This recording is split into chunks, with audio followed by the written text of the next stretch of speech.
कश्मीर के बारे में कहा जाता है, कर फिरदौस बर रूहे जमीन अस्त, हमी अस्तो हमी अस्तो हमी अस्त। मतलब अगर इस धरती पर कहीं स्वर्ग है तो वो यहीं है, यहीं है, यहीं है। खूबसूरत वादियां, बर्फ से ढके हुए पहाड़, डल झील, सेब के बगीचे, केसर के मैदान, सच में ये जगह सही मायनों में जन्नत कहलाने लायक ही है। पर कश्मीर के साथ एक और चीज जुड़ी है जो इस खूबसूरत जन्नत जैसी जगह को कभी कभी जहन्नुम जैसा बना देती है, आतंकवाद। जाने कितने पहले से ही यह जगह पाकिस्तान से आतंकवादियों के घुसपैठ और फिर रहने का ठिकाना बना हुआ है।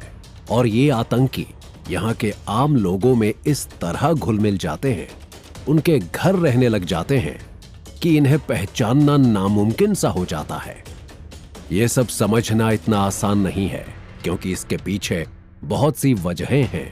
और इसी आतंक का सबसे खतरनाक नमूना हमें देखने को मिला फरवरी 2019 में। वो साल और वो महीना किसी के लिए भी भूलना आसान नहीं है। पुलवामा में सीआरपीएफ के काफिले पर घातक हमला किया गया था और इस हमले में 40 जवान शहीद हो गए थे। कई सालों में पहली बार भारतीय सुरक्षा बल पर इतना बड़ा आतंकी हमला हुआ था। पूरा देश क्रोध में उबल रहा था।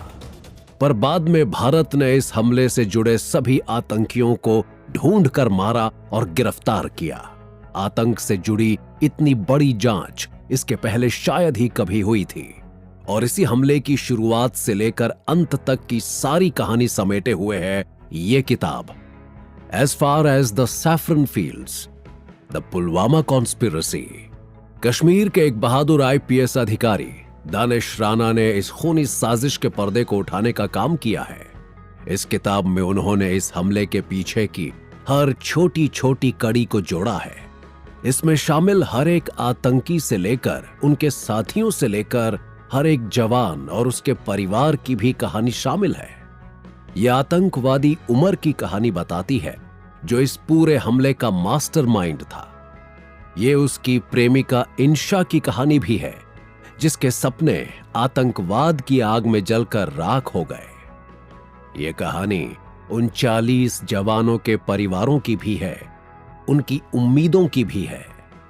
ये उस नौजवान आदिल डार की भी है जिसे अल्लाह और जन्नत के नाम पर गुमराह करके सुइसाइड बॉम्बर बना दिया गया।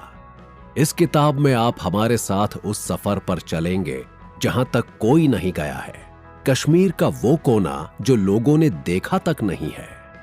ये मजहब के नाम पर उस लड़ाई की कहानी है जिसके बाद केवल राख बचती है या लाश बचती है या फिर किसी का टूटा हुआ मोबाइल फोन। जानेंगे हम कि कैसे एक मोबाइल फोन के जरिए पुलवामा हमले के पीछे की हर एक साजिश का खुलासा हुआ। यह किताब दर्द से भरी हुई है पर इसमें उम्मीद भी है, रोमांच भी है और ऐसी तमाम कई चीजें जो हमें सोचने पर विवश कर देती हैं कि ऐसा भी हो सकता है